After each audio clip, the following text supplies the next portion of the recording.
Buenas noches, que el Señor les bendiga. Estamos unas noches más aquí en la iglesia, en clases, amén. En este discipulado que el Señor nos está permitiendo hacer como una herramienta, primeramente pensado para la iglesia, pero de alguna u otra forma se ha ido extendiendo hacia otros lugares, amén. Entonces es hermoso poner a disposición todo lo que tenemos para la edificación del cuerpo de Cristo, que esa es nuestra idea, amén, poder edificar la iglesia, no solo la nuestra, sino la iglesia de nuestra provincia y bueno, hasta el alcance que el Señor nos permita tener. Hoy vamos a continuar hablando acerca, acerca de doctrina, la importancia de la doctrina, el por qué era importante conocer, saber y profundizar en la doctrina. Y hoy vamos a retomar, hablando de las razones de por qué estudiar la persona de Jesús, un pequeño repaso, amén. Habíamos hablado que es impresionante cómo este hombre, que nació en un lugar remoto en el oriente, que nunca viajó más de 300 kilómetros, que nunca fue a la universidad, que nunca escribió un libro, de una u otra manera marcó la humanidad. Y hoy tenemos que hablar de antes y después de Cristo, amén, un hombre trascendente. La persona y la figura de nuestro Señor, como hemos visto y analizado también un poco hablando, ha sido también parte y es parte de la historia de nuestro planeta, de nuestro mundo. Impresionante. También hemos hablado de Jesús como la piedra angular de nuestra doctrina, de nuestra fe y sobre todo de nuestra vida cristiana, amén, entendiendo como esa piedra angular, diapositiva número 17, ¿ven? Esa piedra angular, aquello que sostiene toda la estructura, amén. Y así también como lo es en la doctrina, en la parte del conocimiento, como lo es también en la parte, como decimos, de nuestra fe, tiene que ser en nuestra vida. Cristo, la piedra angular, la piedra central, y toda nuestra vida debe estar atravesada por Cristo, amén. En clases anteriores hemos hablado de Cristo como el mediador, ¿se acuerdan? Donde hemos dicho que todas las cosas que nos pasan en la vida, aún las relaciones y situaciones, todo debemos siempre pasarlo por el filtro de Cristo y entender que todo tiene un propósito eterno en Él, amén. El propósito de formar en nosotros la imagen de Cristo, aún lo bueno y lo malo, amén. En esta semana no sé cómo estuvieron, pero en lo personal hubo algunas situaciones un poco tensas, pero siempre entendiendo que el Señor tiene control de todas las cosas. ¿Está mal ponernos mal? ¿Está mal estar triste? ¿Está mal enojarnos?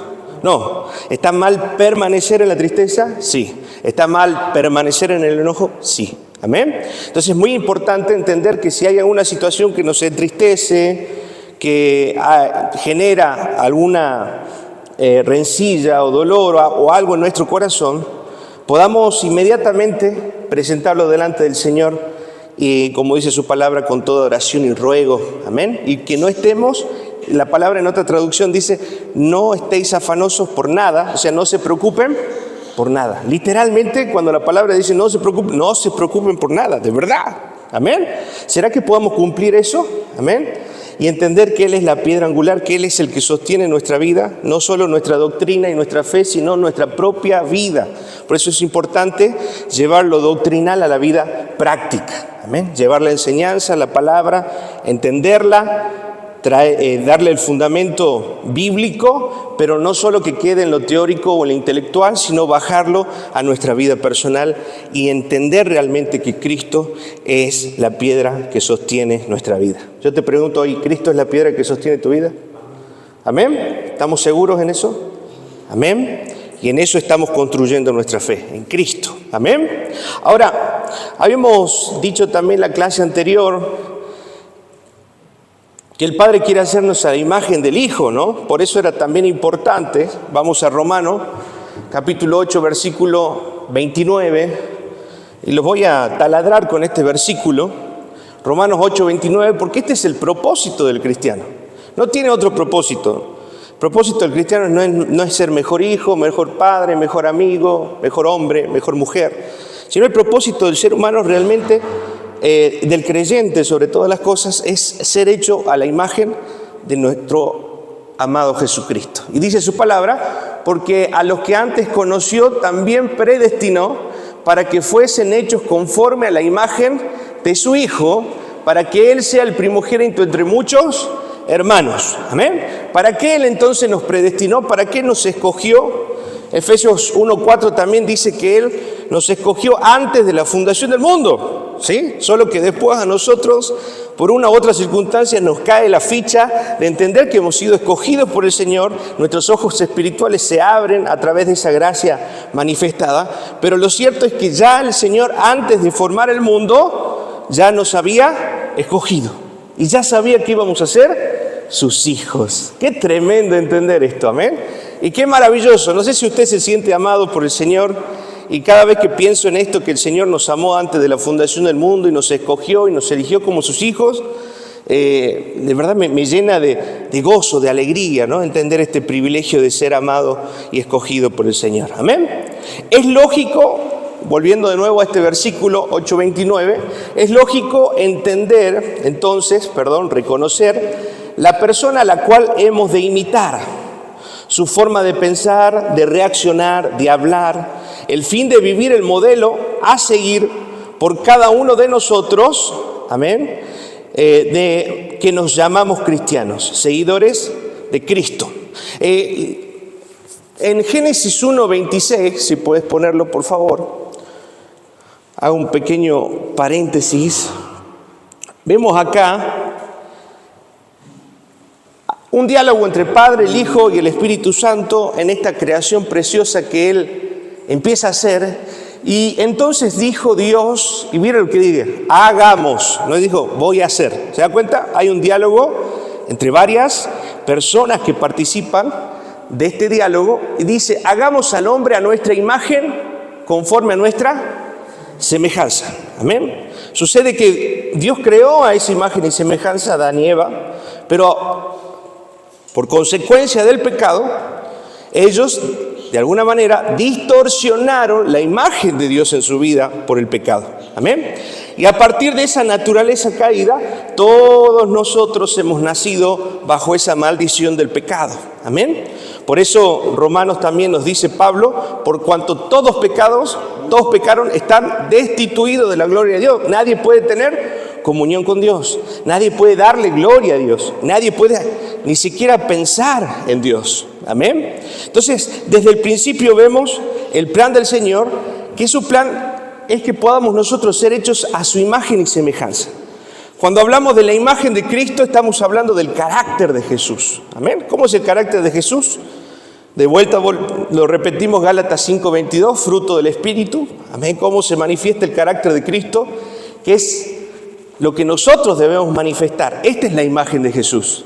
Mas el fruto del Espíritu es amor, gozo, paz, paciencia, benignidad, fe. 23, mansedumbre, templanza. Contra tales cosas no hay ley. Ese es el fruto del Espíritu que manifiesta la imagen de Cristo. Amén. Entonces, ahora cuando vamos de vuelta a Romanos 8:29, vemos que el Señor nos ha creado con esa intención de restaurar en nosotros la imagen de Cristo. Ese proceso de restauración de la imagen de Cristo en nuestras vidas se llama santificación. ¿Cómo se llama? Amén. Esa es la santificación. Eso es el proceso en el cual el Señor va restaurando en nosotros la imagen de Cristo para que nosotros podamos reflejar el carácter de ese Jesús que tiene amor, paciencia, bondad, benignidad, mansedumbre, templanza, fe. Amén. Yo te pregunto hoy, desde el momento que has conocido a Cristo, ¿estás notando en tu vida los cambios? El fruto, impresionante, ¿no? Hermoso. Hablamos con Malena el otro día también de cómo la obra del Señor ha sido en su corazón. Ella sin conocer la palabra, pero está notando el fruto de Dios en su vida. Ahora sí está interiorizándose un poco más en la palabra como todos nosotros, ¿verdad? Pero qué impresionante es ver la obra espiritual que Dios hace al regenerar nuestro corazón a través de Cristo Jesús y su gracia. Amén. ¿Le damos gracias al Señor? Entonces, por eso es importante conocer a Jesús, porque es la persona a la cual nosotros vamos a tener que imitar. Es la persona a la cual nosotros vamos a buscar ser y anhelar ser como Él. Amén. Esa naturaleza perfecta de Dios reflejada en Cristo Jesús, que nosotros también anhelamos, buscamos y debemos con todo nuestro corazón y nuestras fuerzas buscar reflejar en nuestra vida. Amén. Que no se trata solo de nuestro esfuerzo, porque la obra mayor que la hizo Cristo en la cruz. Amén. Sí, al doblegar nuestra voluntad, y en este proceso de santificación es un trabajo conjunto entre nuestra voluntad y la obra del Espíritu de Dios. Amén. ¿Por qué? A medida que más obedientes somos, como hablamos en la clase pasada, más madurez espiritual vamos a tener y vamos a experimentar en nuestra vida. Entonces, a medida que yo doblego mi voluntad a la voluntad del Señor, Él va a hacer crecer en mí la imagen de ese Hijo. Amén. Entonces, es importante la obediencia en este proceso de santificación. ¿Cuántos quieren dar frutos para el Señor? Amén. Anoche leíamos el libro de Juan, ¿no? Que el Señor nos ha escogido, dice su palabra, que Él nos amó primero. Amén. Para que demos, dice su palabra, llevemos fruto y ese fruto permanezca. O sea, Dios quiere que demos mucho fruto. Decirle al que tenés al lado, Dios está esperando tus frutos. Amén. Entre paréntesis, está esperando tu obediencia. Amén. Y ahí vemos, como dijimos también la clase pasada, que cuando decimos realmente que amamos a Dios, la única forma de manifestar nuestro amor a Dios es a través de guardar su palabra. El que me ama, guarda mi palabra. Eso dice en el libro de Juan. Amén. Seguimos avanzando entonces, porque es importante estudiar esta persona preciosa de Jesús. Conocer a Jesús es conocer a Dios. Colosenses capítulo 1, versículo 15. Amén. Qué precioso es el camino del Señor. Amén. Qué hermoso es conocer a Jesús.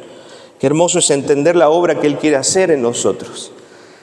Él es la imagen del Dios invisible. Estamos viendo de vuelta esta palabra, imagen deo, ¿sí? En griego, la imagen de Dios, el reflejo de Dios. Amén.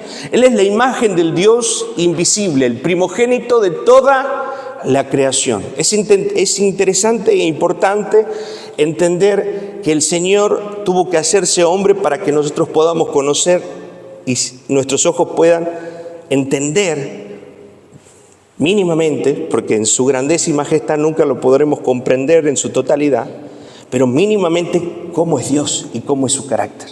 A través de esa materialización de Dios, a través de Cristo en la tierra, de esa encarnación perfecta de Jesús, nosotros podemos conocer a Dios. Amén. Por eso Jesús es Dios.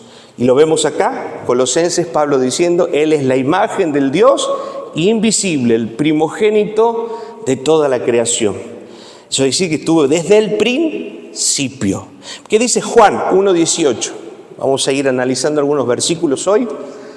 A Dios nadie le vio jamás. El unigénito Hijo que está en el seno del Padre, Él le ha dado a conocer. Amén. Entonces, ¿cómo conocemos a Dios? ¿A través de quién? De Cristo. A Dios no le ha conocido nadie jamás. Entonces, la única forma de poder conocer a Dios es a través de conocer a Cristo. Gracias, Señor. Amén. Gracias, Señor. Ahora, Dios quiere que le conozcamos. Por esta razón se ha revelado en su palabra. Pero aún se ha revelado a través, aún más se ha revelado a través de su Hijo Jesús. Conocer a Jesús es conocer a Dios. Amén. Gracias, Señor, por esta revelación a través de Cristo. Siguiente diapositiva, 20. Lo que hoy se conoce acerca de Jesús se debe mayormente a la descripción de cada evangelio hizo de su persona. Cada uno de ellos se escribió desde una perspectiva distinta, teniendo en cuenta la audiencia específica. Amén. Cada libro fue escrito para una audiencia específica. Vamos a ver ahora eso. Esto los lleva a destacar aspectos diferentes de la persona de Jesús. Amén. Entonces, podemos notar que los 5 evangelios No tanto así en Juan, pero sí en Mateo, Marcos y Lucas. Amén. Podemos ver que hay historias similares, pero que se cuentan desde una perspectiva diferente. Entendiendo, por ejemplo, que Mateo era recaudador de impuestos, Lucas era médico. Entonces cada uno tenía una forma y una perspectiva en la cual hacía énfasis según su preparación, según la experiencia de vida que ellos tenían, podían tener una visión de la experiencia de vivir con Jesús que, leyéndolos en su totalidad, todos los evangelios nos dan un panorama completo de la imagen de Cristo y podemos conocerlo mejor. Amén. Es como ver a Jesús de diferentes lugares, aún contando la misma historia, pero de diferentes perspectivas. Vamos a ver un cuadro interesante que preparé, donde vamos a analizar, y esto yo les pido que cada vez que se acerquen a leer, ¿sí?, como una regla de hermenéutica, la hermenéutica nos permite la interpretación correcta de la palabra. Amén.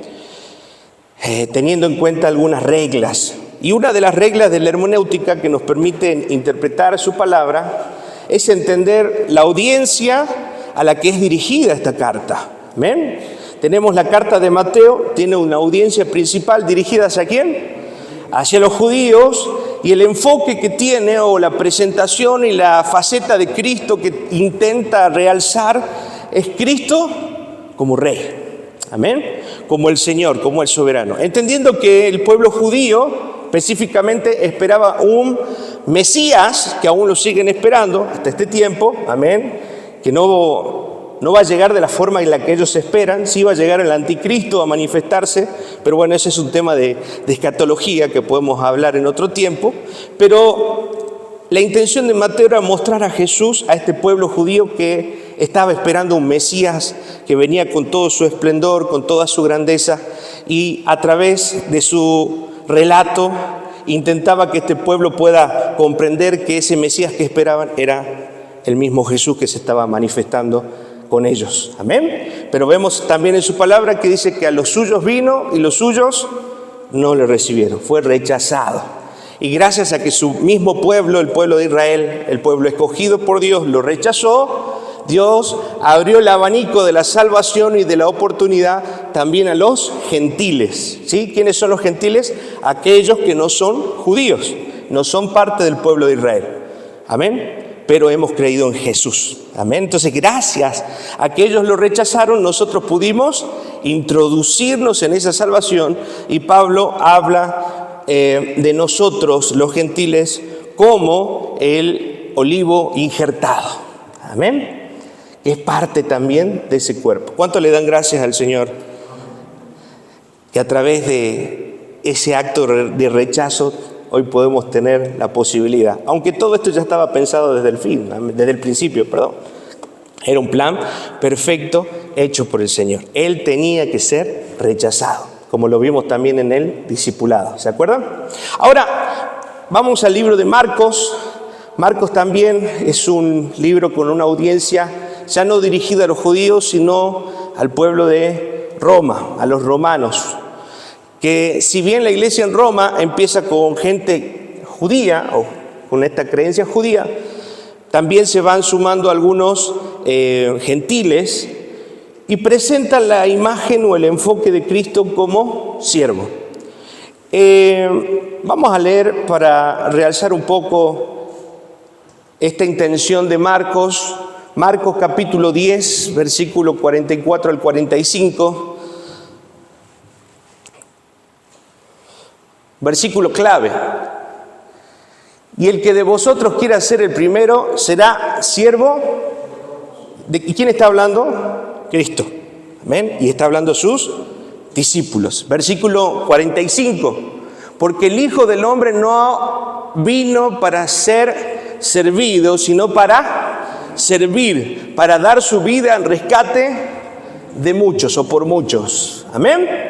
Ahí vemos la intención de esta carta, que es manifestar a Cristo como ese Cristo que está de alguna manera al servicio de esta humanidad, al humillarse, al venir a la tierra y a pagar por el rescate de muchos. Amén. Y es importante entender esa actitud para nosotros. Si nosotros vamos a reflejar la imagen de Jesús, también nuestra vida debe entender que debe estar ¿a qué? Al servicio.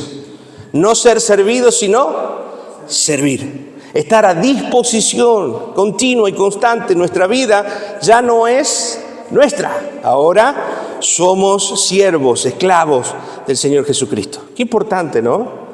Y que a veces retador entender que ya no, mi vida no es nuestra, sino que ahora nuestra vida le pertenece al Señor. Por eso debemos darnos al servicio. Por eso estamos acá, oramos, nos preocupamos los unos por los otros, trabajamos con los niños, preguntamos a los hermanos cómo están, porque es la imagen, es el ejemplo y el reflejo que nosotros también anhelamos tener, porque Cristo fue y lo hizo y nosotros también queremos hacerlo. Amén. Y anhelamos. Yo te pregunto, ayer hablábamos del libro de Juan. Había dos características profundas y marcadas en el libro de Juan que hablaban sobre la actitud de Juan. Él, primeramente, dice que se gozaba entender el privilegio que tenía de servir a Cristo. Amén. Y de ser un mensajero del Señor. Y segundo, tenía una actitud de humildad en su corazón. Resulta que en un momento de la historia, Juan tenía un montón de discípulos a su alrededor que lo seguían, él bautizaba y mucha gente lo acompañaba.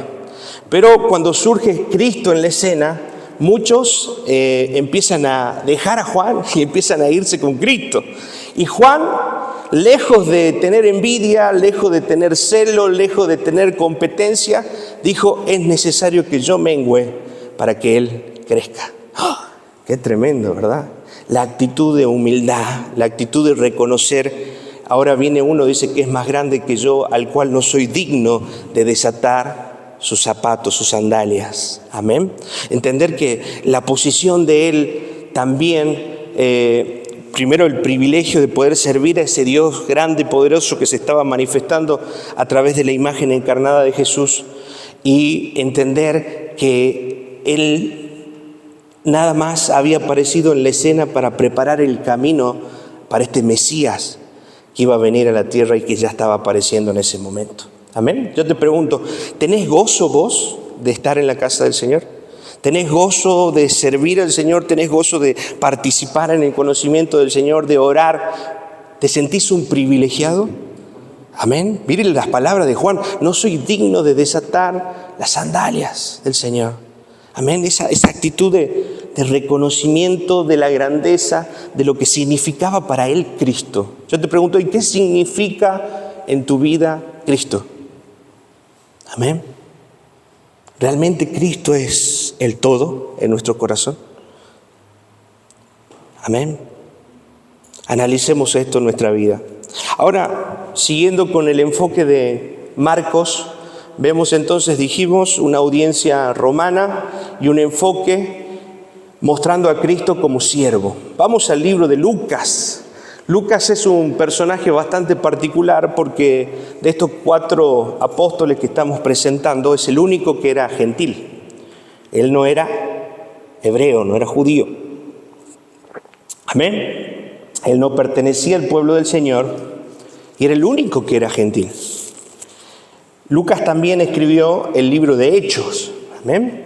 Y vemos en el relato del libro de Hechos toda una cronología de acontecimientos, porque gracias a su preparación, Lucas puede ordenar cronológicamente y sucesivamente y secuencialmente los sucesos y hechos que surgen a partir del Pentecostés en adelante de la iglesia primitiva, y cómo ellos iban llevando el evangelio y cómo el evangelio se iba esparciendo. Y todo eso queda registrado por un método científico que Lucas tenía, porque su preparación lo llevó a ordenar cómo Dios usa nuestra preparación. A eso quiero ir también. Amén. Es muy importante entender que si hasta el día de hoy hemos llegado con una cierta preparación, no es para que la desprestigiemos, sino es para tenerla como una herramienta para honrar a Dios, para servir a Dios y para seguir edificando el cuerpo de Cristo. Amén. Entonces Lucas, también otro personaje, como dijimos, que no era parte del pueblo, era un gentil, y la audiencia a la que se dirigía era los griegos, y presentaba a Cristo como hombre. Amén. Vemos Lucas mostrando la parte humana de Jesús. Lucas relatando también cómo Jesús tuvo hambre en el desierto cuando se presentó a ayunar, cómo fue tentado, mostrando esa humanidad. Amén. Mostrando también esa parte humana en la cual Cristo fue tentado, Cristo fue probado. Vamos a Lucas capítulo 2, versículo 7, como dar un panorama de cómo Lucas intentó presentar a Jesús, Cristo como hombre, y dio a luz a su hijo primogénito, hablando de la Virgen María, y lo envió en pañales y lo acostó en un pesebre porque no había lugar para ellos en el mesón. O sea, está mostrando la vulnerabilidad de cómo Cristo vino siendo un hombre, sin privilegios, sin nada, amén, sino viniendo en ese estado, podemos decirle, de vulnerabilidad humana, pero a la vez nunca perdió su condición de Dios porque nunca pecó. Esa es la grandeza de lo que muestra Lucas. Y es también un ejemplo para nosotros de entender que si somos seguidores de Cristo, poseemos también esa naturaleza divina a través del Espíritu Santo, que podemos estar en esta tierra sin mezclarnos con esta tierra y ser santos como Jesús fue santo. Amén.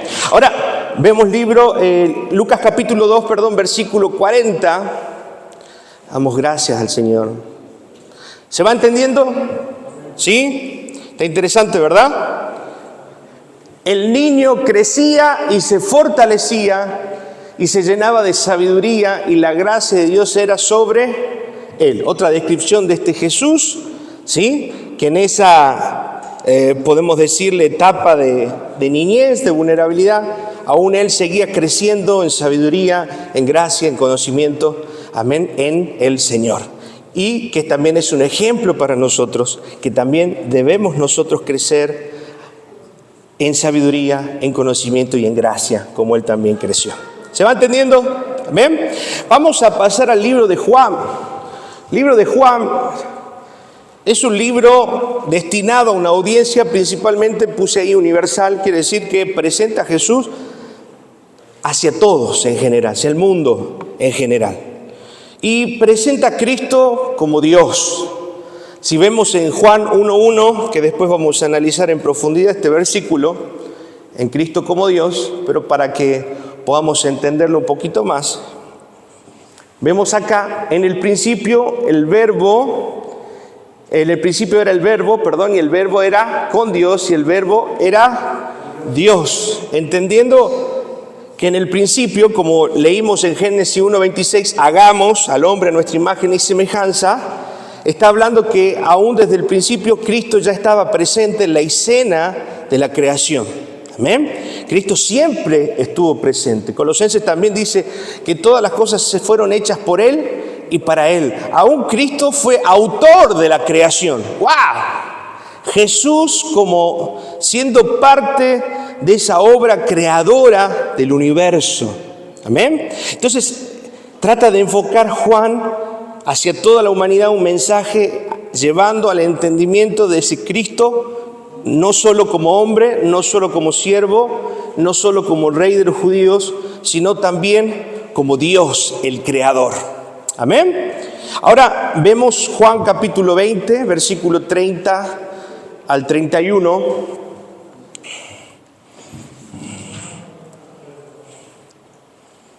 Juan capítulo 20, versículos 30 al 31. Dice, hizo además Jesús muchas otras señales en presencia de sus discípulos, los cuales no están escritas en este libro. Versículo 31. Pero estas se han escrito para que creáis que Jesús es el Cristo, y lo reafirma ahí, el Hijo de Dios, para que creyendo tengáis vida en su nombre. Amén. Entonces vemos ahí la presentación de Jesús como el Hijo de Dios, y que a través de él la humanidad y el mundo pueda alcanzar la redención y la comunión con Dios. Amén. Este es un panorama rápido de los evangelios y cómo cada uno de estos presenta al Señor. Vamos a pasar a la primera clase, porque hasta ahí fue una introducción, ¿sí? Que hablamos la vez pasada de doctrina, porque es importante estudiar la persona de Jesús. Y hoy vamos a introducirnos en una clase en la cual justamente vamos a hablar desde la perspectiva de Juan, de Cristo como Dios, o Jesús como Dios. ¿Amén? Permíteme que yo también la pueda abrir. ¿Se va entendiendo hasta acá? ¿Amén? ¿Está interesante? ¿Amén? Como dijimos, la doctrina de Jesús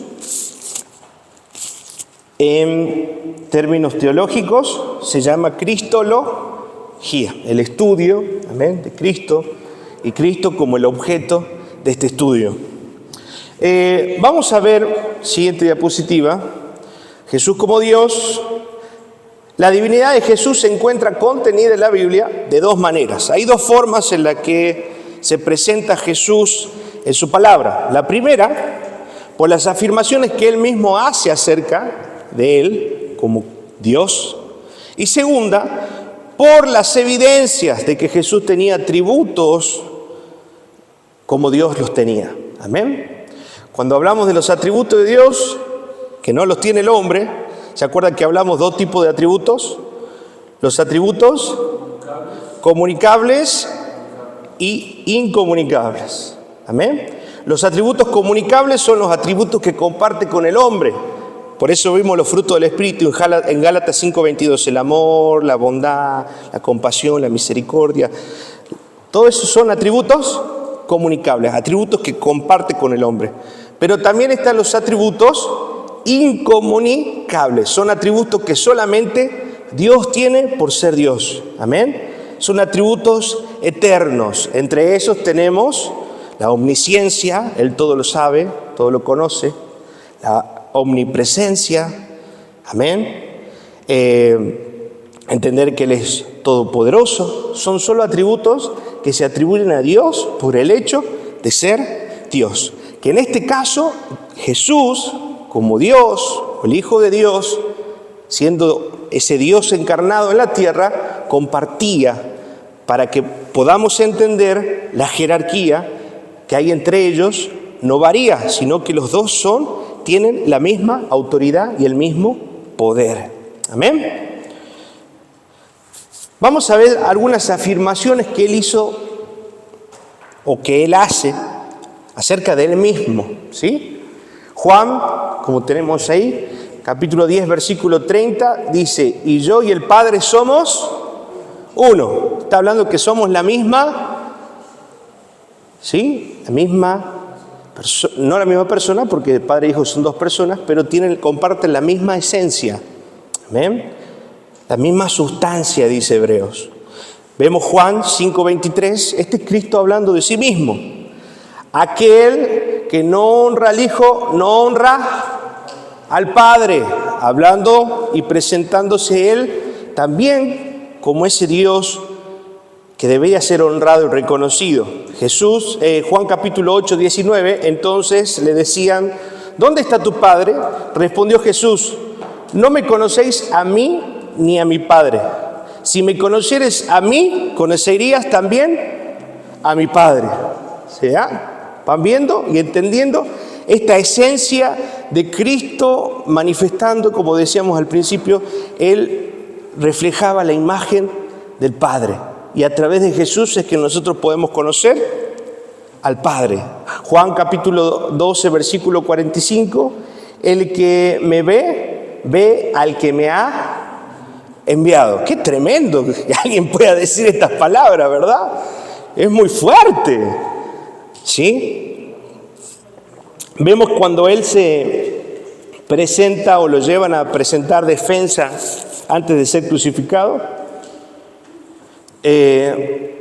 Tomaron estas palabras como blasfemia, ¿no? Parte de ese juicio que entendemos que al entender pequeño, sin la revelación del Espíritu, este hombre es un blasfemo, porque no entendían que él realmente era el Hijo de Dios. Pero qué hermoso nosotros poder hoy tener esta revelación y esta amplitud en nuestra mente y en nuestra conciencia de poder reconocer a ese Jesús como Dios. Amén.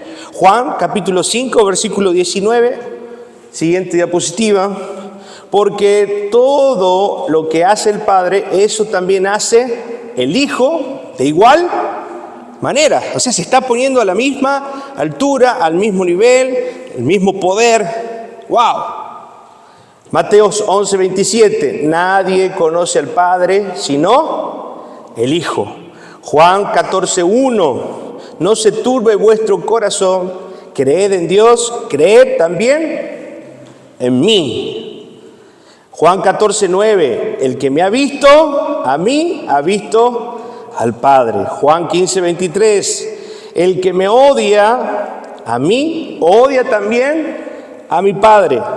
Mateo 10, 40, el que me recibe a mí, recibe también al que me envió. Juan 16, 15, todo lo que tiene el Padre es mío, por eso dije que el que toma de lo mío y os lo hará saber. Entonces vemos acá a Cristo mismo afirmando su naturaleza divina y de alguna manera poniéndose al nivel y a la estatura del Dios Padre. Amén. Entendiendo que los dos comparten, dijimos, la misma esencia, la misma naturaleza. Bien, ¿les va abriendo la mente un poquito esto? ¿Sí? Vamos comprendiendo un poco más. Interesante, ¿verdad? Entonces dijimos al principio que habían dos maneras en las cuales Jesús se manifestaba como Dios. Uno, a través de lo que Él decía de sí mismo, que es lo que acabamos de leer. Y la segunda es la evidencia de ese Jesús mostrando los atributos incomunicables que solamente Dios puede tener. ¿Ven? Vemos, siguiente diapositiva, evidencia de Jesús y evidencia de estos atributos que solo Dios tiene. La omnipotencia, Apocalipsis 1:8.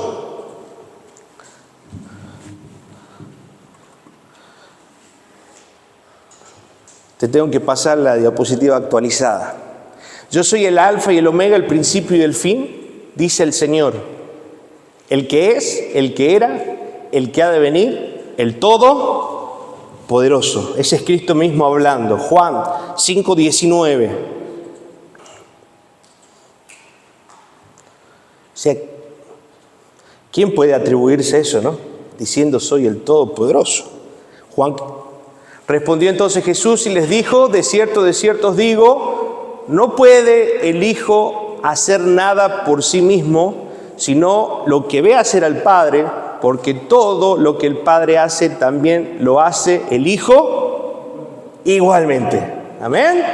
Eso quiere decir que en esa omnipotencia lo que Dios Padre Todopoderoso podía hacer, también lo podía hacer ¿quién? El Hijo.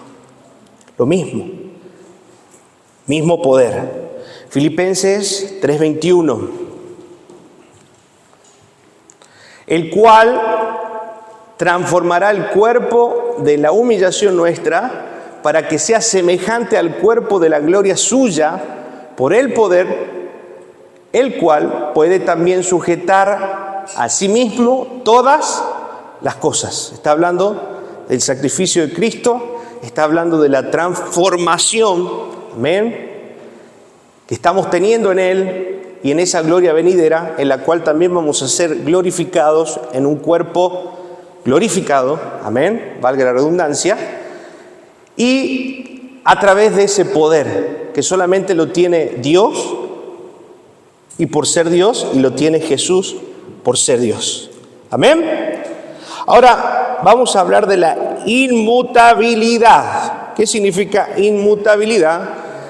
Un atributo propio del Señor. Quiere decir que este no va a cambiar, que permanece siempre igual. Amén. permanece sin cambio, sin transformación, y en su palabra dice no hay sombra de variación en Él. Él no cambia, Él permanece siendo igual. Yo les pregunto algo, ¿ustedes creen que la justicia de Dios cambia? ¿Los estándares de santidad eran del Antiguo Testamento solamente? ¿Para esos tiempos retrógrados, esos tiempos pasados? No. La misma vara de justicia y santidad que fue en ese tiempo, también es ahora en nuestro tiempo. Amén. Eso que el hombre está tratando de bajar los estándares de santidad de Dios, pero no es así. La misma justicia y santidad con la que el Señor juzgó y midió en ese tiempo también es para nosotros hoy, porque Él es inmutable. Hebreos capítulo 13, versículo 8, veamos qué nos dice. Jesucristo es el mismo ayer, hoy y por los siglos. Mateo 24, 35.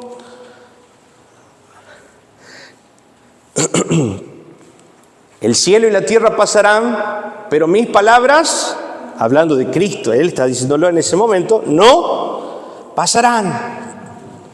Amén.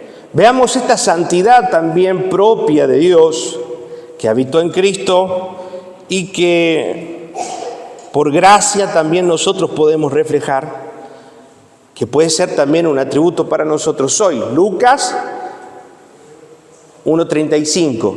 Respondiendo el ángel le dijo, el Espíritu Santo vendrá sobre ti y el poder del Altísimo te cubrirá con su sombra, por lo cual también el santo ser que nacerá será llamado Hijo de Dios. Amén. Vemos ya ese ángel hablando con María y anunciando esta venida del Señor y hablando de Él como el Hijo de Dios, y ese santo pone el atributo en mayúscula, amén, el santo ser que nacerá, amén, que también es la santidad de Dios. Segunda de Corintios capítulo 5, versículo 21, hablando también de esta santidad, el que no conoció pecado, hablando de Cristo, por nosotros lo hizo pecado, para que nosotros fuésemos hechos justicia de Dios en Él. Amén. O sea que para que nosotros podamos ser justificados delante de Dios a través de Cristo. Por eso el único que puede pagar nuestro sacrificio, el único que podía morir, entregar su sangre, entregar su vida, y que ese sacrificio sea recibido y agradable para el Señor, debía ser Cristo, no había otro. Amén. Por eso Él nació de esa concepción divina a través de una virgen por medio del Espíritu de Dios, en la cual ella quedó embarazada y pudo conceder en santidad a ese ser. Amén. Vemos acá que esa concepción, al no tener el semen o la genética de un hombre, porque el hombre venía con toda esa naturaleza caída que ya venimos desde Adán y Eva, amén, Dios tenía que engendrar en el vientre de la mujer Él mismo a través del Espíritu, para que ese ser ya no nazca contaminado en su genética con la maldad propia del humano, sino que pueda ser un ser santo, como lo describe el ángel. Amén. Miren qué obra tremenda, ¿no? Filipenses relata un poco de esto, ¿no? Él, siendo Dios, dice que no se aferró a nada. Tomando, dice que forma de hombre, bajó a la tierra, se humilló, amén, y murió en esa cruz por nosotros. O sea, yo siempre pienso esto, ¿qué necesidad tenía Dios de humillarse? ¿Se dan cuenta? Pero Él lo hizo. Y si Él se humilló, siendo Dios, ¿cuánto más nosotros, siendo sus discípulos, debemos aprender la humildad en nuestro corazón, de rendirnos cada día delante de Dios y humillarnos delante de su presencia, y aún si nos toca, humillarnos delante de los hombres, como lo hizo Cristo. Amén. Qué tremendo, ¿verdad?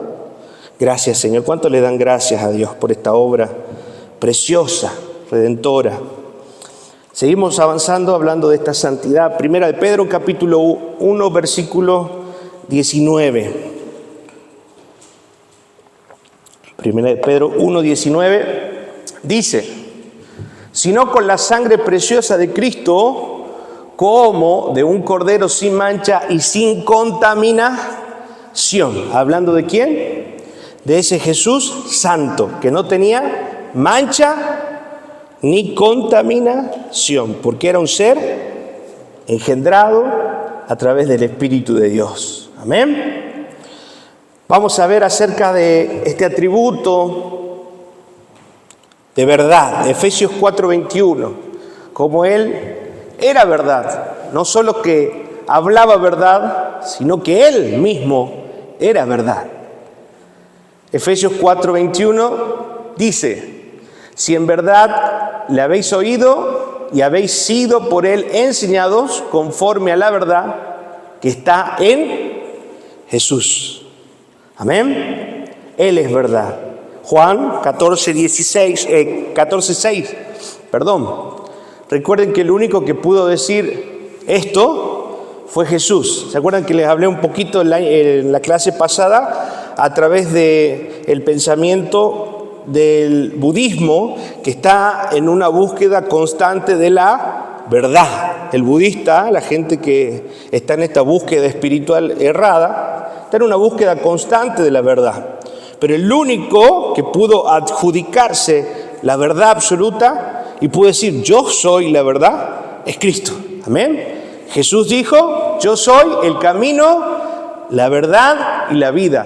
Nadie va al Padre sino por mí, si no es a través de mí. Apocalipsis 19:11, también en estas visiones que Juan recibió, Cristo hablando también: entonces vi el cielo abierto y he aquí un caballo blanco, y el que montaba se llamaba, ¿cómo se llamaba? Fiel y verdadero, y con justicia juzga y pelea. Amén. Hablando de esa entrada, de esa segunda venida y esa entrada triunfal que va a tener el Señor cuando venga en su segunda venida a buscar a su iglesia, pero también a juzgar a los que han quedado aquí en la tierra. Amén. En su primera venida, Cristo vino como la salida, el Salvador, aquel que derramó su amor en misericordia para salvación. Amén. Él vino a buscar lo que se había perdido. Esa es la primera venida. Pero en su segunda venida va a venir por su iglesia y va a venir a juzgar en esta tierra. Amén. Y a traer juicio sobre esta tierra. Manifestar la ira de Dios, que es parte también de un atributo del Señor. Amén. Qué tremendo, ¿no? Esperemos ya no estar en ese tiempo. Que el Señor nos lleve con Él a su presencia. ¿Cuántos le dan gracias al Señor por esa misericordia? De haber empezado a entender quién es Dios. Empezado a comprender la importancia de Jesús en nuestra vida. Amén. Vamos a hablar un poquito, ya son las 9:05, y vamos a quedar en esta diapositiva que es un pequeño análisis del Evangelio de Juan y sobre todo del primer versículo que tenemos en el libro de Juan. El propósito del Evangelio de Juan, dijimos entonces que era destacar la divinidad de Cristo, mostrar a Cristo como Dios, lo vimos al principio. Por tanto, Juan comienza su relato estableciendo desde el inicio la igualdad de Jesús con la persona de Dios. ¿Ven? Juan 1:1, no lo busquemos, ya está ahí, dice: en el principio existía el Verbo, y el Verbo estaba con Dios, y el Verbo era Dios. Pregunta: ¿quién era el Verbo?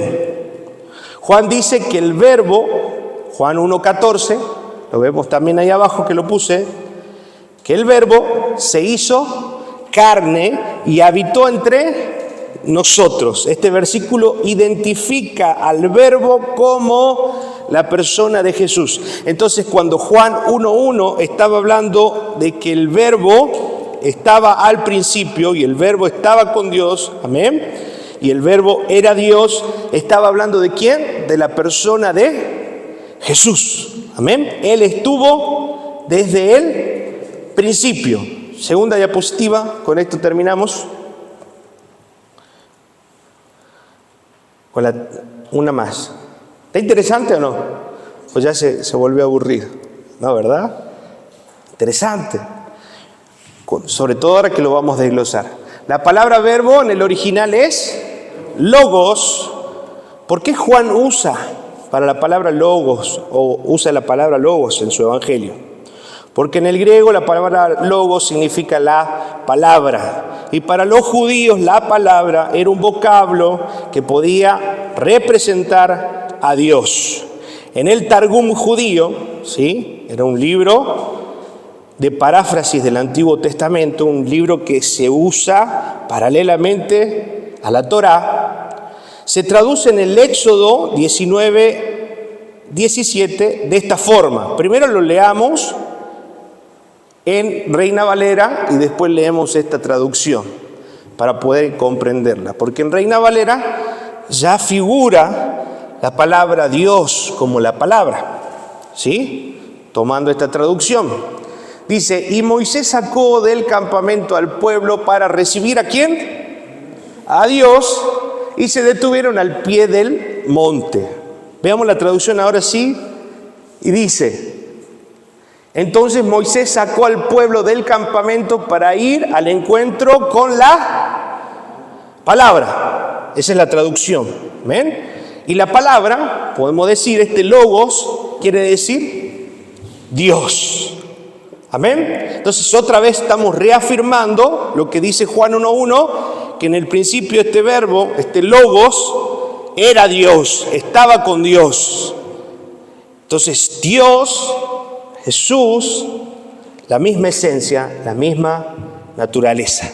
Amén. Ahora, una curiosidad, lo puse ahí en negro para que podamos tenerlo también en cuenta.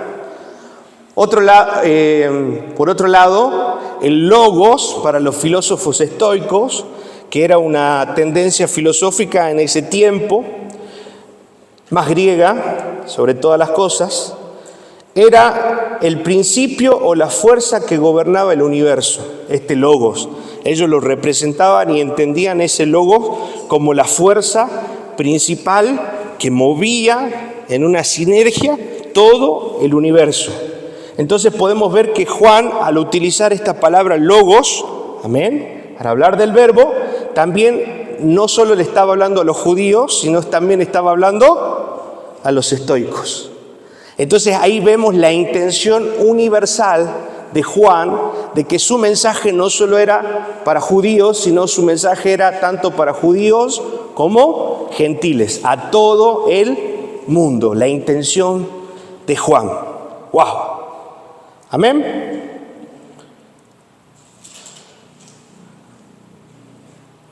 Ahí tengo un poco más. Está interesante esto, ¿verdad? Lo vamos a dejar acá.